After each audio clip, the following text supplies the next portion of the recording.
Gallo, Senior Fellow at the Heartland Institute. He's Editor-in-Chief of the City, an academic journal.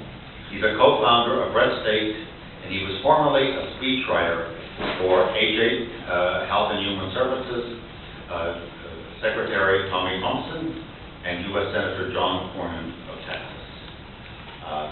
The format here is that the two gentlemen will speak, then we'll field questions. I will get people from the floor.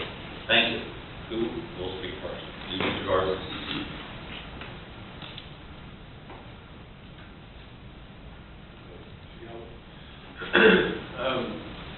Mr. Gallo said, my name is Daniel Garza. I'm here representing the Libre initiative. I really want to thank Ben Domenech for joining me today. I want to talk, my portion will be mostly focused on the Latino vote and the impact that it had on a national scale, and then Ben will speak mostly on the impact it's going to have on policy as we move forward.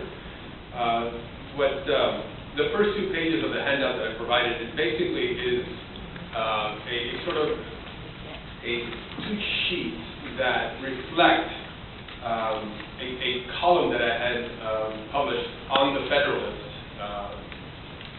that basically laid out strategy, sort of an approach to how conservatives could effectively outreach to the Latino community. And it had been my idea or thought that Latinos have not rejected market principles or conservative ideas, much less conservative candidates.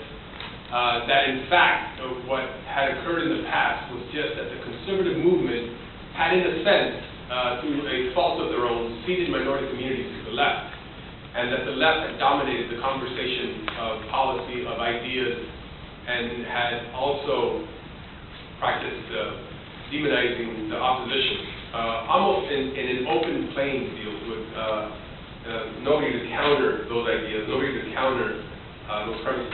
And so what we felt needed to occur was that the conservative movement engaged, that they engaged aggressively in the Latino community, directly into the Latino communities, and that they would win. And so what I sort of wanted to speak to was the result of how some of those conservative candidates actually, what happens when they did engage